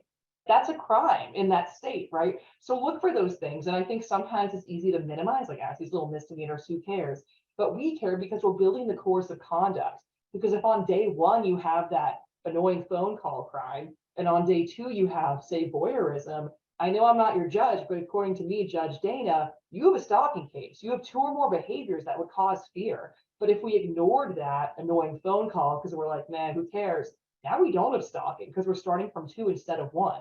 I'm sorry, we're starting with 1 instead of 2. We need to build that course of conduct. And that also goes back to that documentation. We have a documentation log that could have helped Velda, but all her documentation was great, right? That all these incidents add up. So let's make sure that we are adding them all up to show that course of conduct, both for adjudication purposes as well as just to keep track of everything going on. So most stalkers use more than one means of approach. They're not just texting, they're not just following, they're doing a variety of things. 2/3 of stalkers pursue their victims at least once a week. Many pursue daily. And this really shocked me when I learned this. The average duration of a stalking case, not the high end, the average duration is 2 years. In many cases, lasts 10 years or more. And so you see there's a huge span here, right? There's a decent percentage of cases that might last an afternoon or less, certainly less than a month. And there's some that last throughout an entire lifetime. And so I bring this up because stalkers have time, a lot of them. They have time to change their tactics and strategies. And so when you're safety planning with stalking victims, no, you can't read the future, but as much as possible, you want to be thinking about not only what's already happened, but what might happen next. What access or information does this offender have about this victim? And be thinking about, okay, here are some common things that offenders do. Do you think they might try any of these? And then let's think about safety planning preemptively, as well as capturing that evidence. If we think they might come to the home, let's set up the camera. And no, you can't, again, you can't read the future, but being as predictive as possible, because just because they haven't done something yet doesn't mean they won't, because these cases are dynamic. So just really quickly, I want to highlight the intersection of stalking and intimate partner violence. I already mentioned that a large percentage of our stalking cases are the offender's a current or former intimate partner, right? So we know there's that relationship. So if we look at our friend, the power and control wheel, of course, which I'm sure you've seen before, of course, this is highlighting the different ways that an offender might exert power and control over their victim, right? That it can include physical violence, sexual violence, but also all these other things, including emotional and psychological abuse. And so I bring this up because often in our field, if I hear folks talk about stalking and domestic violence at all, they'll talk about it like this. They'll say, okay, it was an abusive relationship, the victim left, and from the day that victim left, the abuser began stalking them. And that can totally happen, absolutely. But let's take a step back. If during the relationship, that abuser is calling all the time, showing up, putting a tracker on the car, showing up at work, asking friends and family where they are, threatening them, that's stalking. It's domestic violence. It's what we might call emotional abuse or digital abuse, and it's stalking. It's both. It can happen during or after a relationship. Over half the time, it's happening during the relationship as well. But I don't typically hear people call it stalking then. But it is, and we want to call it stalking in addition to those other kinds of abuse, right? Because while all stalkers can be dangerous, on average, our intimate partner stalkers are our most dangerous stalkers. So the most likely to physically approach the victim, be interfering, insulting, and threatening, use weapons to threaten or harm, have their behaviors escalate quickly. And while the recidivism rate is high across the board for stalking offenders, it's even higher on average for our intimate partner offenders. So this was a study of women. They'd all been abused. They all had protective orders. Some were abused and stalked. For the women abused and stalked, they significantly higher rates of all these harms across the board. Everything from verbal abuse and degradation to physical violence, sexual violence, threats with a weapon, being beat up, attacked with a weapon, and injury. So when there was abuse and stalking, there were higher rates of all these other kinds of victimizations. And in terms of leaving that intimate partner relationship, you've probably heard the statistic that it takes an average of 7 times for a victim to leave an abuser. What's that about? Not always, but often it's about stalking, right? That continued extension of power and control. And so unsurprisingly, our victims of intimate partner stalking have more separation attempts on average than victims of intimate partner violence alone. And I think it's easy when I bring up stalking and especially say domestic violence to dismiss the stalking and be like, okay, Dana, so technically it's stalking, whatever. But aren't we really focused on the violence here? And our victims are telling us something different, that actually the stalking is uniquely traumatic, even within a violent relationship. It makes them more likely to want to leave than other factors, including past injury. And so this is not me saying any victimization is better or worse than any other, but just saying that our victims are telling us that even when there's co-occurring victimizations, the stalking is something that they do find traumatic uniquely as well. And again, the lethality risks here. Like I said right at the beginning, the vast majority of intimate partner femicides are preceded by stalking. This is a more recent study that it's one of the top 10 risk factors for intimate partner homicide, threefold risk. And yet it's quite under-recognized, undercharged. And what I'm saying here is, if you see intimate partner stalking in an intimate partner violence case, whether it's during or after, that should be a big red flag that this case may be especially urgent, that this victim is likely experiencing other kinds of victimizations. If we just call it emotional abuse or digital abuse, we miss that indicator. I'm not saying stalking is causing these other harms, but it is a red flag that they might be going on. This was a study in the state of Colorado looking at the response. And so here we had about 1,800 cases of domestic violence. About 300 involved clear documented evidence of stalking in law enforcement hands, which for all the reasons that we said earlier doesn't always happen, right? We have 298 cases, evidence of stalking, law enforcement hands. How many cases do you think were charged as stalking? Got a stalking charge. It was one. Only one case was charged as stalking. And look, a lot goes into charging decisions. I understand that you want to be strategic, etc. However, we see this again and again, that even when that is underreported, absolutely, but even when it is reported, our law enforcement are not necessarily looking at this pattern of behavior and using those stalking statutes for that accountability that we'd like to see. Now, it can also intersect with sexual violence a few different ways. A stalker might be threatening to sexually assault the victim, right? That's part of their intimidation, is that the language is sexual in nature. You heard in Velda's story, he's stealing items of a sexual nature, right? So there's something sexual about those threats, or they could be quite explicit, right? They might actually sexually assault the victim. That might be part of the course of conduct. Sometimes the stalking also begins with sexual assault, and then there's contact after, either to say, thanks for a great time, or you better not tell anyone, or some conflation of the two. Or there's contact after to reinforce the harm of the assault. Like there was a case where an offender sexually assaulted a victim using an object and then kept mailing her that object, right? So to reinforce the trauma of that. Or they might try to get someone else, a third party, to sexually assault the victim. That might sound really off the wall, but we're seeing it more and more. So it's a little bit of an older case, but I think one of the more straightforward ones you might have heard about. There was a case where an offender went on Craigslist and pretended to be the victim. So impersonates the victim and posted an ad saying, I have a violent rape fantasy and I want a real aggressive man to come and assault me. And if I yell and scream, that's part of it, right? And here's where I live and here's what I look like. And because we live in a terrible world, unfortunately, a third party did come and assault that woman. The only good news there is that both offenders were held accountable. That might sound like this really off the wall thing, but it's increasingly easy to create a fake profile for someone on a dating website or a social media site. All you need is a photo of the person and a new email.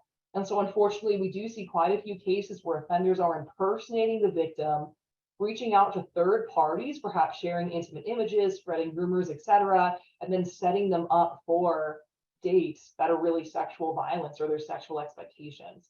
Or the victim Googles themselves and they're like, that's not me, I'm not on that account, I didn't sign up for that. So we do see that. And when most people see that, they're not like, oh, stalking. But yeah, most of us are afraid of sexual violence. So that is a fear that is covered even under our narrow stalking statutes. It could also be that grooming. But I think when we think about grooming for sexual violence, at least for me, I'll speak for myself, I tend to think of younger people. But this could be happening to anyone at any age.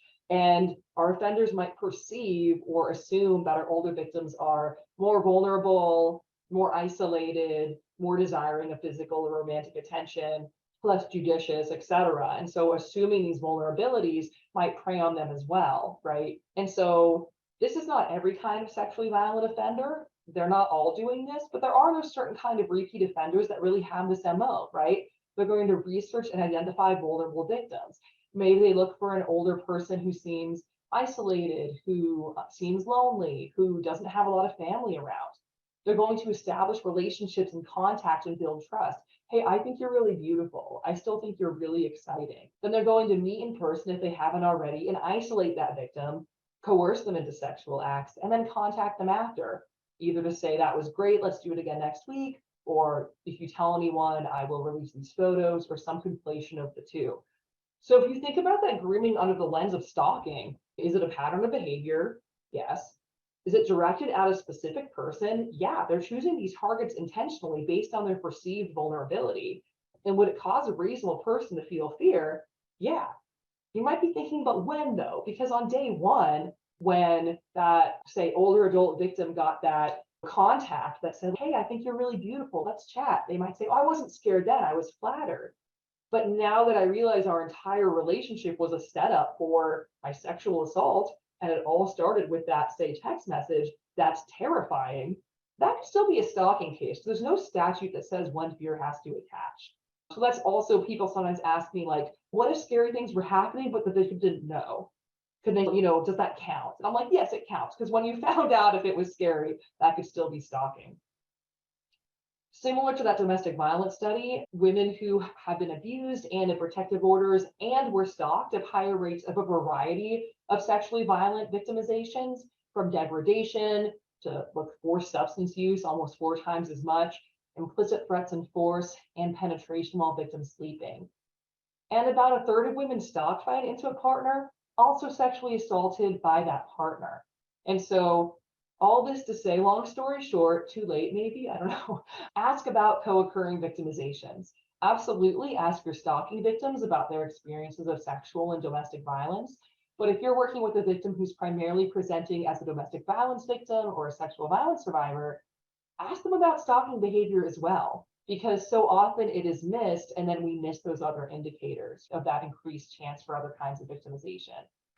And if I can just jump in too, Dana, whenever NCAL does training, that is one of our training points that we hit all the time, is that forms of elder abuse often co-occur. And I would obviously include stalking as part of that. And I'm thinking about our standard slides that we use. And I think, you know what, we need to be better about making sure it appears. It is one of the OVW crimes that they focus on. And I think when we talk about co-occurring crimes in the context of elder abuse, we think, if somebody is being neglected, it's very likely they are often also being financially exploited. But I think just as often, stalking could be part of that, and features of stalking are present in so many relationships like that. So I appreciate you mentioning the co-occurring phenomenon.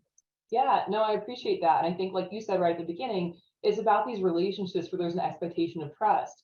That's also the majority of our stalking cases. There are stranger stalking cases, but that's the vast minority. And so it's very much that same framework of exploiting trust and relationships in order to victimize someone that we see with our abuse in later life, as well as our stalking. And so I think so often they're really part of the same thing. So I appreciate you mentioning that.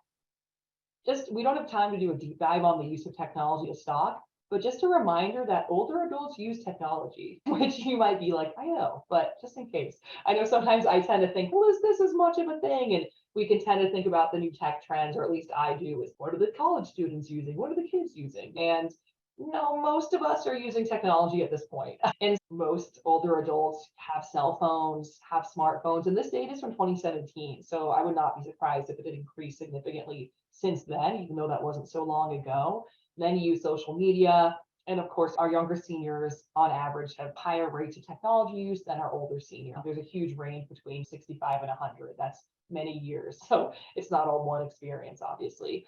And so we just want to recognize that, yes, there is stalking through technology, and to make sure we're asking our older adults about their use of technology and stalking as well.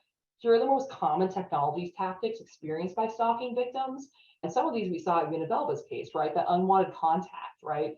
I don't like this list, don't do these things, but this list highlights all those different categories here, right? We have that interference and that life invasion with that unwanted contact, but also that surveillance, just seeing what people do on social media. It could be those interfering things, threatening to post inappropriate or personal information or images, tracking location. So really across the board, technology is not causing stalking, but it can certainly be used to enhance or facilitate a lot of the stalking behaviors that we see. Few warning signs, that location tracking, right? They know where the victim is. It's not always through technology, but that can certainly enhance it.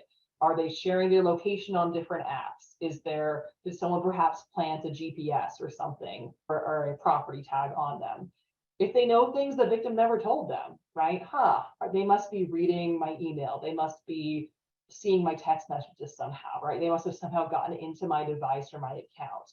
Or just general weirdness. I can't get into my account. This is acting weird. And I think, especially with older adults, people are likely to discount this. Oh, you just forgot how to log in.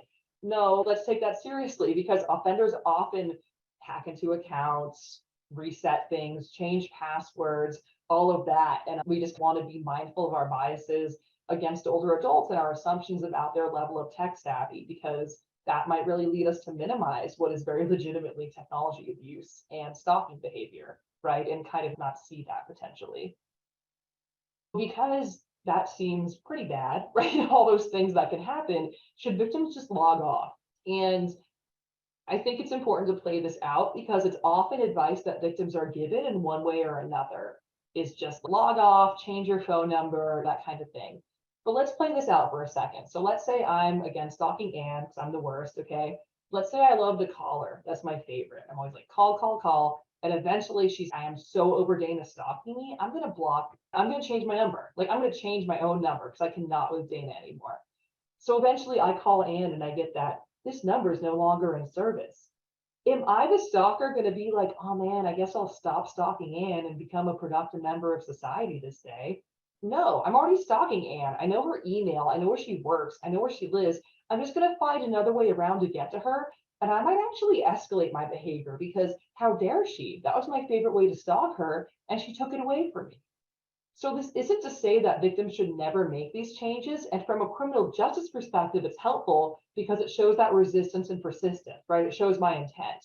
And changed her phone number, Dana found the new one.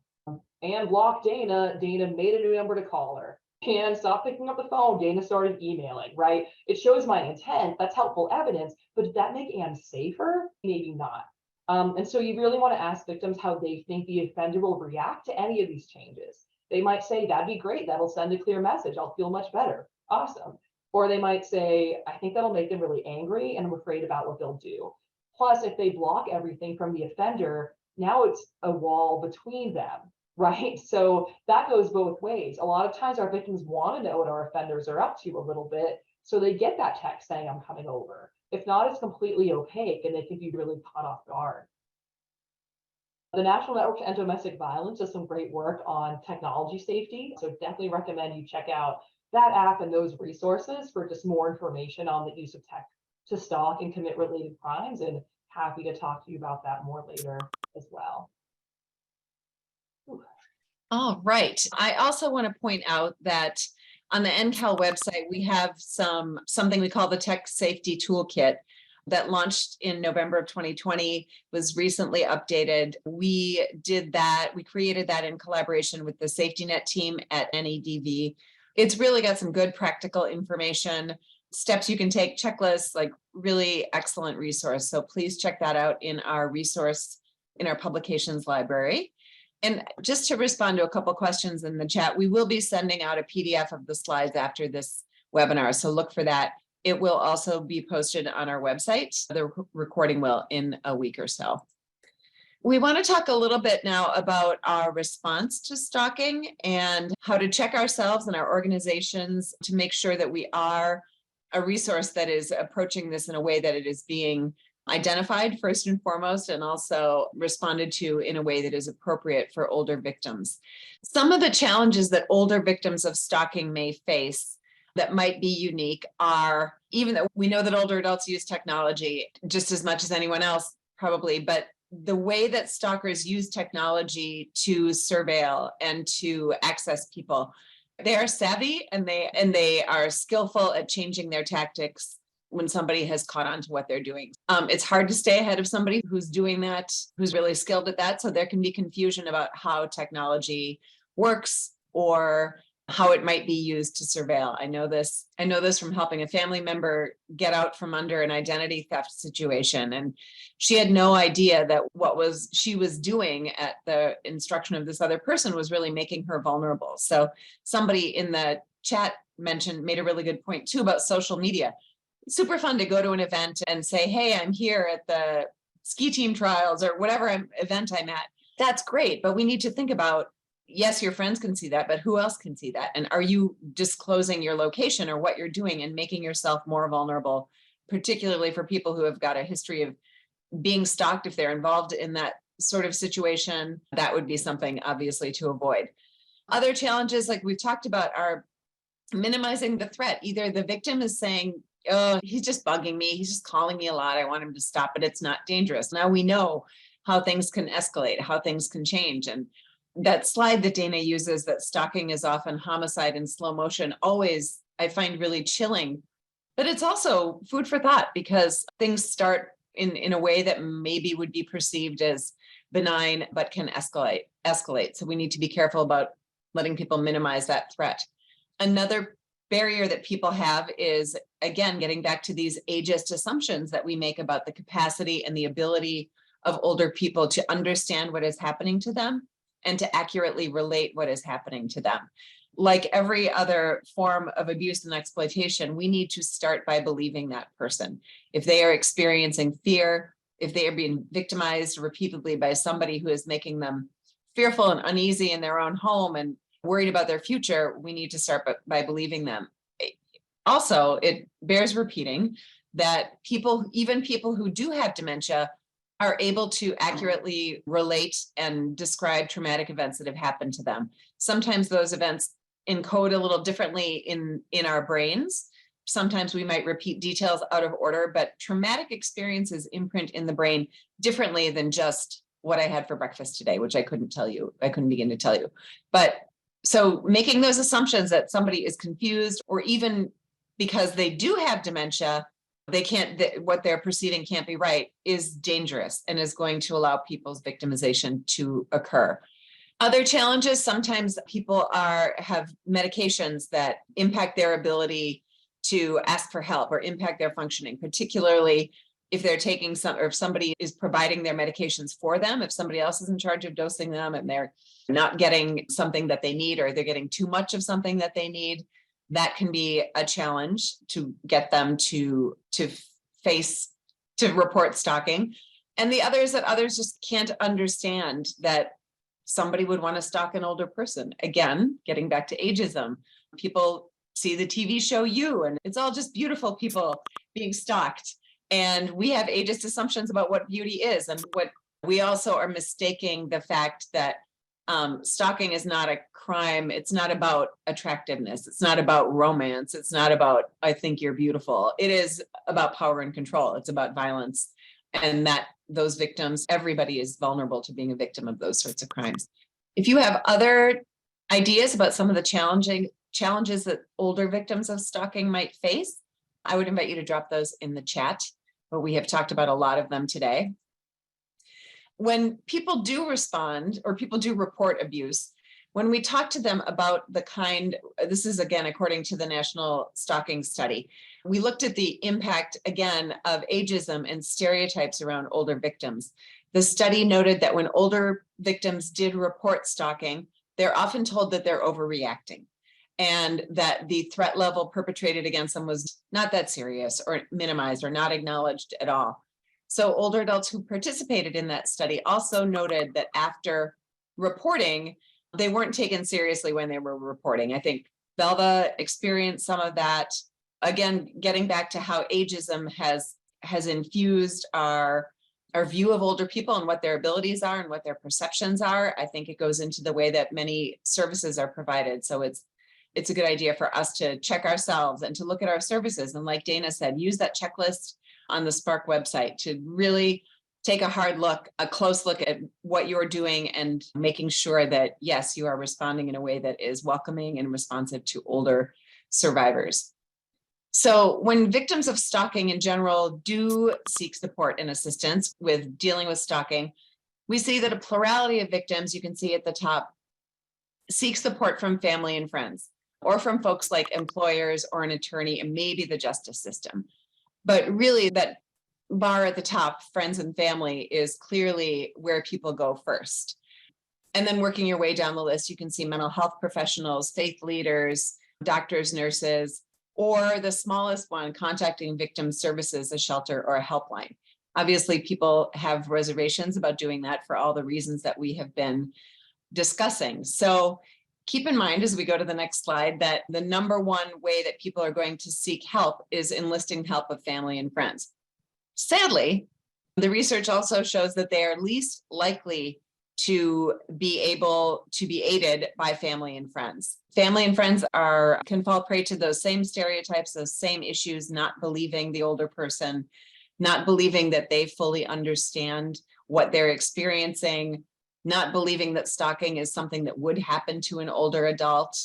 So sadly, when they do seek support and assistance in dealing with stalking, we do know that when it's family and friends, they are actually least likely to be helped by them and less likely to access effective services and supports to dealing with stalking than younger victims are. So it is a sad reality. And again, a good reason for us to look at the way that we're providing services. Go to the next one. So finally, in terms of the impact of stalking on older adults, I want to point out that what we know about victims of elder abuse, including victims of stalking in general, is study after study and story after story that we hear from older adults shows that the experience of abuse dramatically increases the rate of morbidity and mortality for older victims. Older victims are 3 times more likely to die prematurely than non-abused older adults. And that is a stark statistic and unfortunately very real. So what are the implications of that? I want to return to where we started in terms of thinking about whether you as service providers and advocates for older victims are working with older victims of stalking. Are you recognizing it as stalking and treating it as stalking? And if you are working with older adults who are being stalked, and many of you indicated that you are currently working with some of those folks, and we're treating that as elder abuse more broadly, what are the issues that present themselves for older victims who may need assistance and support and interventions for this stalking? What happens when we label stalking as elder abuse? Does that present challenges to accessing effective services? It's something to think about, and it's something to think about as you review the services that you are providing. Like, what does that mean if we call it stalking, or if we separate it, if we call it elder abuse and lump it in as elder abuse, or if we separate it out and call it stalking? I would say that if we can go to the next slide, some of the disadvantages of labeling stalking as just elder abuse, it can tend to minimize, I think, stalking behaviors. It might allow some of those ageist assumptions to impact a potential response or investigation. I feel the same way about the way we've come to talk about elder abuse. We try to work against this in our work at NCAL. Often elder abuse is domestic violence grown old. When we think about elder abuse, I think there are a lot of stereotypes out there, and people just think, oh, it's somebody who's exploiting their grandma and taking her social security check, things like that. But when we call out these behaviors, we start to understand the different kinds of dynamics, the stalking dynamics that we've talked about here today, the power and control wheel. Those are all applicable. And I think it's important to not necessarily lump everything in as elder abuse. People tend to think of stalking not as a crime experienced by older victims, which we have talked about. And again, typical services that are related to elder abuse or geared towards older adults may not necessarily address the specific and unique dynamics of stalking. Last, can diminish other people's perceptions of the victim's experience if we apply a broader term rather than calling it stalking and calling it what it is. So just some things to think about in terms of how we use language around this issue. We are going to get into some response strategies and resources, and I will turn it back over to Dana.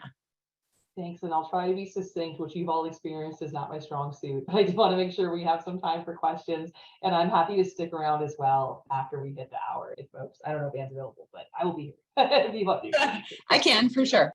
Okay, awesome. Yeah, and just to add to this, I think this is so critical. And for stalking, we want to name it stalking because it has its own risk profile. Because when you think of stalking, you want to be thinking, oh, okay, surveillance, life invasion, interference, intimidation, because you want to recognize those additional risks, those other victimizations I mentioned. And also you might want to use like the stalking harassment assessment and risk profile and activate your stalking tools in a way that might get lost if we just lump it in with everything else. Not to minimize that it can co-occur with everything else, but it's also its own victimization that requires its own response, Anne said.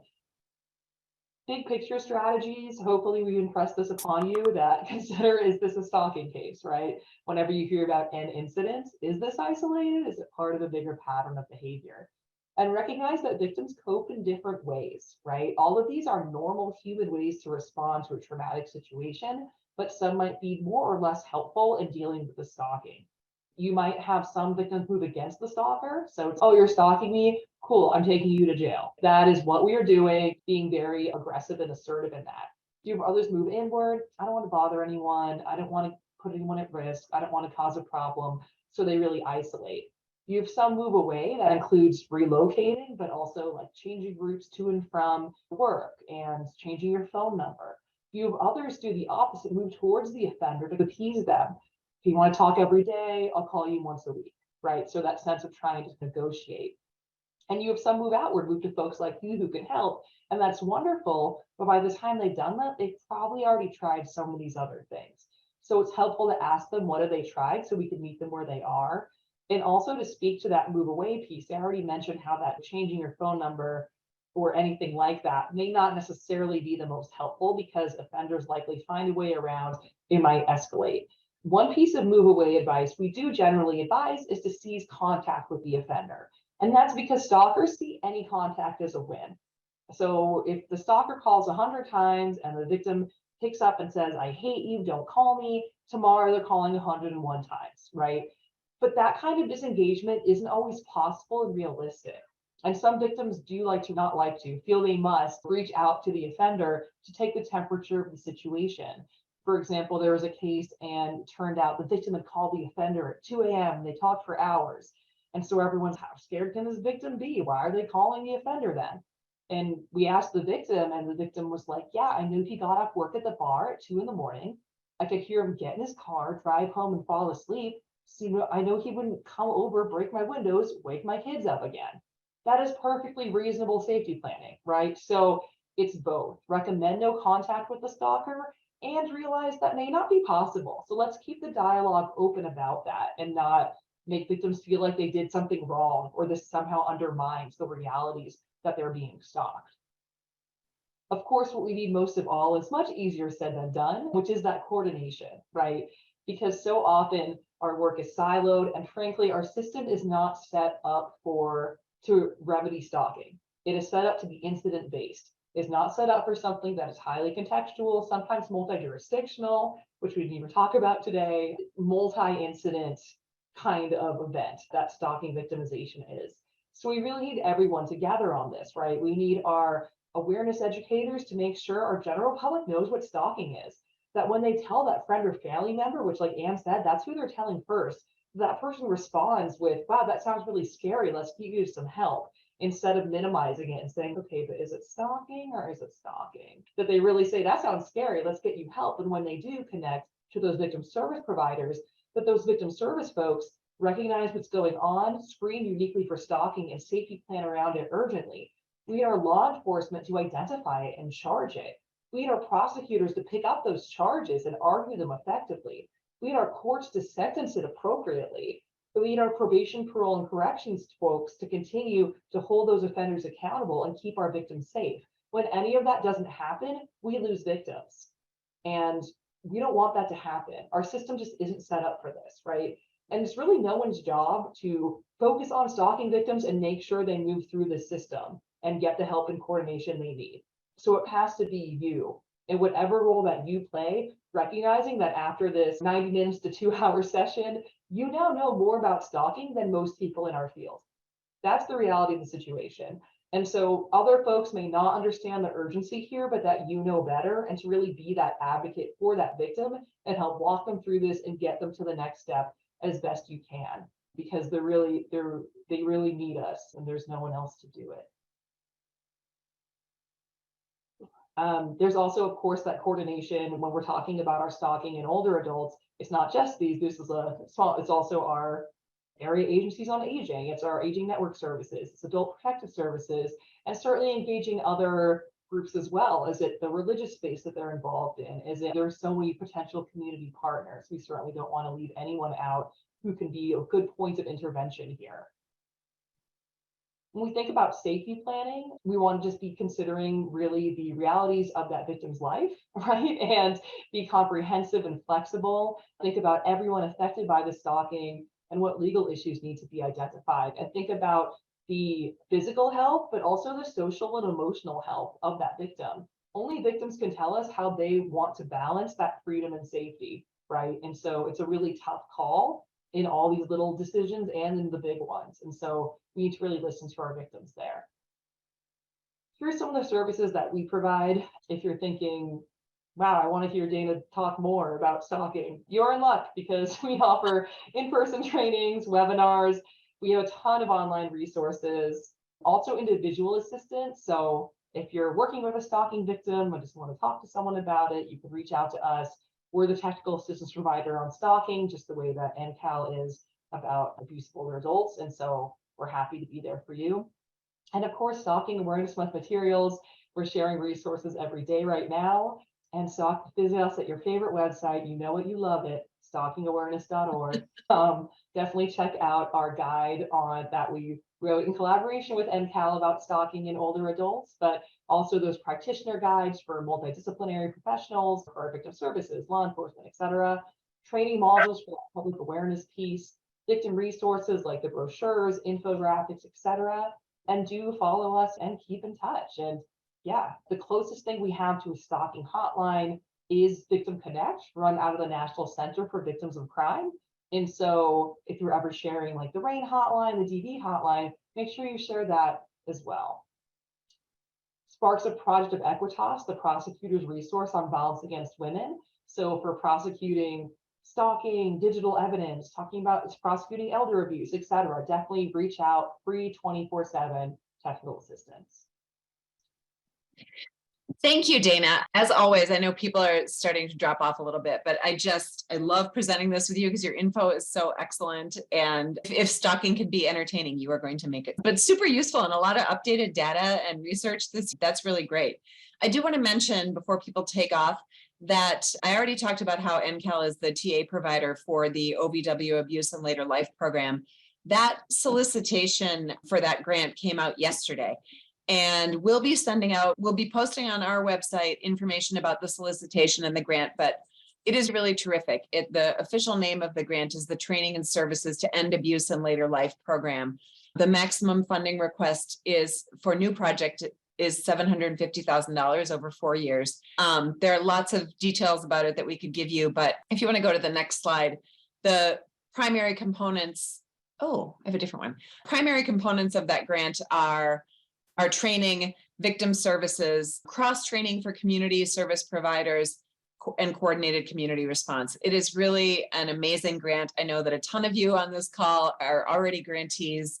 I have seen firsthand the difference that it makes in communities and the way that in a short period of time, 3 or 4 years, communities can really create sustainable change in the way that older people are treated and are responded to during the life of this grant. I would encourage you to check out our website. We'll be posting information about that. You can email me. You can also sign up for our newsletter on our website. We've got a ton of, you can follow us legally on the social media as well. And then we have a ton of other resources available. We do awareness and outreach materials for the different awareness days like Stalking Awareness Month, World Elder Abuse Awareness Day. And you're welcome to download those and use them in your own outreach materials. And what else we have? I just want to thank you. I would invite you to follow up with Dana or me if you have questions afterwards. We have a whole 2 minutes, Dana. We rock. We did. I'm going to take a look at the chat and see if there are any other. Yes, World Elder Abuse Awareness Day, June 15th. Awareness Month right now. Okay, let's focus in. I'm sorry. I was just looking at the chat. Yes. We don't have certificates, but you'll be getting an email thanking you for your attendance, and it will have a copy of the slides. And then eventually we will have a link to the recorded webinar. So you will get that email from us. See if there are any other questions. Thank you for the kind words. Yeah, Dana and I can stick around if there are questions. If people want to post them in the chat, we would be happy to answer them. Or if it's a small group, I'm cool with people unmute. Let's see. Yeah, I think that's all the questions I see. Thank you. I can't believe the great response we had. We had a ton of people, 250 at one point. I really appreciate all you guys so much. And Dana, most thank you to you. This is always such a great event. No, thank you so much for making it happen. I appreciate so much this. It's wonderful to see the enthusiasm for it and folks joining. So truly Really. my pleasure. And yeah, definitely don't hesitate to reach out for folks on the call for any further stalking resources or training. So hope this was helpful. Sorry we didn't get to as much Q&A as we would have liked. That's on me. And my long-windedness, but feel free to contact us with further questions and we'll get back to you. I think it's part of our charm. It's part of our charm. Yeah, let's do a reframe. It's just, Somebody said they missed the comment about certificates. We don't have certificates, but you'll get an email confirming your attendance and you'll get a copy of the slides and a link to the, oh, Kathleen, you're my new favorite person. Oh, and Anna just posted a link to an evaluation. We would love it if you wouldn't mind doing the evaluation. So in the chat, Anna Cash just posted the link. I'm dropping it in the chat again. Somebody's asking what we need to do to implement a national hotline on stalking. Dana, you got it. yeah, I mean, I think it's an idea that we certainly come back to. I can't tell you like step by step, here's how you do it, because I haven't done it. But I think that it's always a back and forth where these hotlines are really, of course, you train the hotline staff, but they're generally referral networks to folks to get help locally. And so we want to make sure, not we, but I'm speaking just generally, the general we want to make sure that our victim service folks really know and have the capacity to help stalking victims. And we want to make sure there's a centralized place those victims can go to get referred to that. And it's hard to know. It's a little chicken and egg what happens there first. Do those things happen simultaneously? We absolutely have some wonderful victim service providers who offer great services to stalking victims. And we have a lot who just don't have the capacity or training to do. And it's always tough when we say, well, just give someone a call and we hope it works out. There's always a little chicken and egg that way. I think that there's different ways to approach it. If someone's interested in taking that on, it could be adding stalking to some of the really wonderful existing hotlines we have, like expanding Victim Connect to be 24/7 and more stalking focused. It could be adding stalking to something like the DV hotline or RAIN. I'm not speaking for any of these organizations. I'm just speaking for here's some stuff I think would be cool. So I'm not volunteering them in any way. But I think, yeah, it would be about building that network and then logistically figuring out what does that look like and where does that go through. My instinct would be to start with a network that already exists, like some of these hotlines that are already really successful, that have models that really work. And also to look at what there is a stalking hotline like in the UK, for example. So I'd be curious about the details of how that works and learning from their models as well. So I don't have the plans and I'm hiding them. Like I think it'd be a great thing to pursue. But yeah, that's beyond our scope at Spark. But I think it can be a problem because it is really hard for stalking victims to know quite where to go. That being said, Victim Connect does refer stalking victims and they're trained on stalking, etc. It's just not as robust a network as like the DV hotline or something that's 24/7. Cool. I don't see anything else unless anybody wants to unmute and has a specific question. We can call it a day. Thanks to both of you. It was great. Thanks, Nancy. Thank Good you to see guys. you. Thank you all for attending. We really appreciate it. We look forward to doing this every January, and we hope we will see you again next year. Yeah. Thanks, Dana. Thank you, Anna, Thank for you. your. Bye. Thanks so much, Anne. Thank you all for joining. Have a good one. Thank Bye, you. everybody.